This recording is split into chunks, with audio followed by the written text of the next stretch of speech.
So, you were saying, yeah, it was difficult to be simple? Is that it? Yeah, well, that's it, yeah. Well, we're not worms, right? We're not supposed to be simple, we're just complex beings. And where's the line between simple person and simple mind? Where's the line? Tell me. There isn't a simple answer.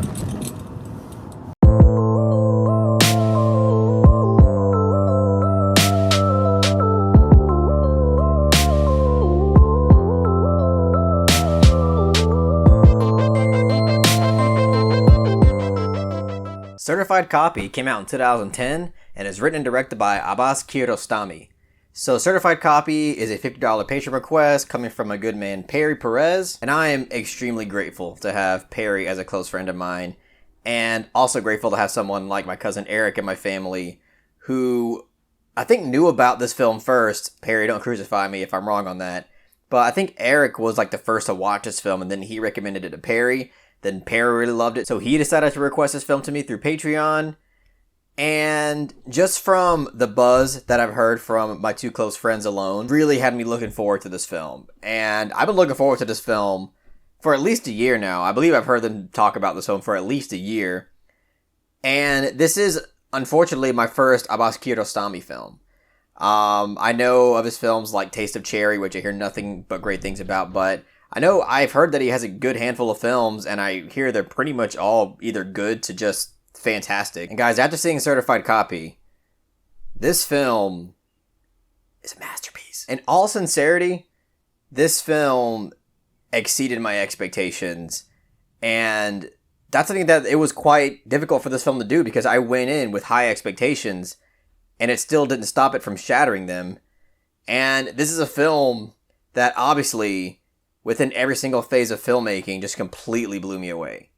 It's hard to know where to even start with this film because every aspect of it is simply masterful.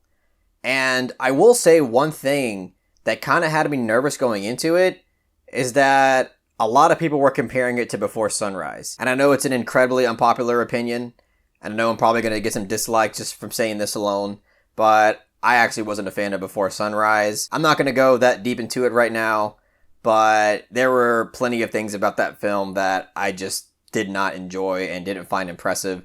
I have a whole video on it if you want to lose further respect for me and hate me even more. And even though I can totally see why people were comparing this film to Before Sunrise, this one just resonated with me and impressed me a hell of a lot more. This film feels so incredibly mature and so meticulous that it made it incredibly easy for me to get swept up into its presentation. Because it's a film that does contain, pretty much the entire time, two characters that have these philosophical debates, and these philosophical debates revolve around really interesting and thought-provoking subjects, at least in my opinion. It honestly all kind of falls under the umbrella of perception, and in terms of whether or not we value that alone, or do we value objective truth. And it basically felt like a giant exploration about how perception impacts our emotions and also affects our way of thinking and the way we view our reality. But what made it so admirable is that all of these subjects that are being discussed by these characters felt incredibly genuine. It didn't feel like the director was just projecting a lot of word vomit through these characters, even though obviously like that is what it is. You know, the filmmaker obviously is really interested in the subject and he wants to explore the subject through these characters. That's totally fine if a filmmaker does that. But he wrote these characters and directed them so well and also acted so well, but I'll get to that later. Incredibly well acted film. But just the way that it was presented to you, you don't feel like he is just projecting here. You do buy these characters and you can be convinced by them actually holding these viewpoints and having these debates and discussions about these philosophical concepts. And I absolutely love the fact that he uses the central concept of this film, this philosophical debate between originals versus copies, and whether or not there's a difference in value between them. And again, he uses it to explore these subjects that have to do with debates regarding whether there's beauty in ignorance, whether or not there's more value in the perception of an object rather than the object itself. And not only are these ideas expressed through these, really dialogue heavy debates that we have with these characters throughout the entire film. But it's also expressed within reoccurring pieces of imagery. And it's also expressed between some of the character interactions that these characters have throughout the film. And there's also just certain moments of brilliant direction that can also convey these notions. And it's also expressed in this kind of narrative twist, I guess you could call it, that happens halfway during the film, or even less than halfway during the film. I don't know if I should call it a twist, but it basically switches gears in a way that kind of makes the film a different kind of experience after that point. And it's something that I can see people just not jiving with and just kind of losing interest in the film after that. Because it's something that beforehand felt incredibly authentic and genuine. And I mean, in my opinion, even after that, it feels incredibly authentic and genuine. But some people would argue that it's almost the opposite of genuine.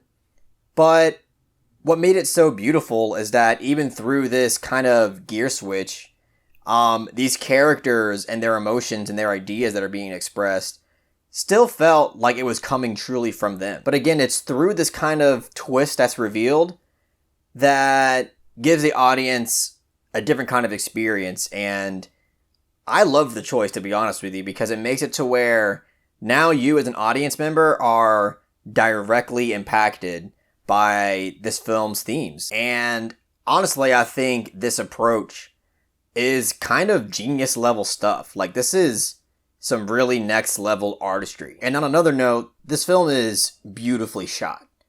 There are several shots in this film that look like straight paintings. And I know that's kind of like a cliche recurring thing to say in film criticism, but it's just true. There are so many shots in this film that are absolutely stunning. And it even has that effect to where if you show it to somebody without any context and try to make them guess whether or not it's a painting or a shot from a film, I feel like they would have a hard time guessing because some of it really does look that convincing. And not only is the camera work aesthetically stunning, but there's layers of symbolism and metaphors within the frame as well. And obviously, that's something that I highly admire in filmmaking, and that's something that I'm kind of trying to achieve and strive for as an aspiring filmmaker, is to be able to craft these kinds of meticulous shots that, again, not only are well framed from just a production and aesthetic point of view, but also reflect something meaningful about the film's context, whether it's about the characters or the narrative or the themes that are trying to be expressed. But okay, let's just go ahead and start talking about the acting, because the acting in this film is award-worthy stuff. As a matter of fact, Juliette Binoche won, I think, the Best Actress Award the year that this came out in Cannes Film Festival, and it's well-deserved. She is incredible in this film. Probably my favorite performance that I've seen from her in any other film. She's just so convincing and so brilliant at being able to embody and capture these tiniest complex details of human emotion. And this is a pretty demanding role. This is a role that basically demands that she is able to kind of give those, more showy and, highly expressive moments. But there's also many moments in this film that require her to have these more subtle performances that just through the tiniest little details are able to express how she's feeling to the audience. And it's just a brilliant performance by her. I'm so glad she won the award. She's a really talented actress, and I can't wait to see her in more stuff. I think the last one before this I saw her in was Code Unknown, which I haven't talked to you guys about at all. But Code Unknown is a film that I did enjoy, and she was great in it. But you also have William Schimmel in this film, who plays, it's like her co-star on this film. And he's incredible in this film as well. And what makes it even more incredible is that he's an opera singer. He's not an actor. He's only dabbled in acting. I'm not sure if he's ever actually starred in a film or co-starred in a film. If he has, it's only maybe one or two. But he doesn't have any roles. I think he's only acted in 5 or 6 films. And he just knocks it out of the park in this film. It's hard to believe that this man, wasn't acting his whole life, and he was basically an opera singer that decided to go into acting a little bit, because he's incredibly convincing in his role. What's so amazing is that these types of characters can really easily come off incredibly annoying and pretentious. And in a way, they are, but at the same time, they're likable. And that's because of a lot of different things. Obviously, the way that they're acted and the way that these actors embodied the role and delivered these lines. But it's also just how it's written and directed. So it's incredible that Kiarostami was able to have characters like this that are able to deliver this level of, more higher academic dialogue and still don't come off like these really unlikable characters that you just don't care about. And I also love how perfectly ambiguous and interpretive this film is. Because after I watched this film, I immediately was texting Perry and Eric about, what they think about the narrative shift and the twist that I mentioned earlier. And I was surprised to find out that Perry actually had the opposite interpretation that I had, in terms of the events that unfolded in this film. And it's because of how meticulously crafted this film is with the intention of being perfectly ambiguous. And it doesn't feel cheap. It feels incredibly purposeful and thematic. And I just love this film so goddamn much for that. And the conclusion to this film kind of leaves you on the edge of your seat. Like, I don't want to say it's a cliffhanger, but it does leave you on the edge to where you don't know if you should really feel heartbroken. Like, your mind and your body is telling you to feel heartbroken, but it leaves you with just a little bit of hope. And you are really just trying to hang on to just that tiny ounce of hope that this film gives you. And I don't know, I think I've talked my head off about this film at this point, but just know that I think that this film, on every single phase of filmmaking, is absolutely incredible and masterful stuff. The writing is so intelligent. The direction is absolutely mesmerizing. And the acting is off the charts fantastic. So I'm going to give Certified Copy a 10 out of 10. If you haven't seen Certified Copy, which there's actually a good chance that a decent amount of you out there have not seen it, please go see it. I implore you. This is a film that I have to own on Criterion during the next sale. There's just no ifs, ands, or buts about it. I have to own Certified Copy. I have to own a certified copy of Certified Copy. I'm so interested in this film that I'm almost already finished writing out an analysis for it.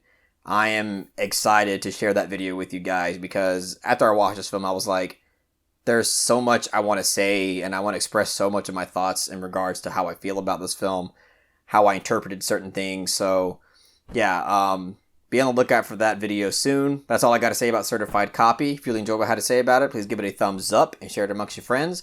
And don't forget to subscribe to the channel to be updated on more film-related content.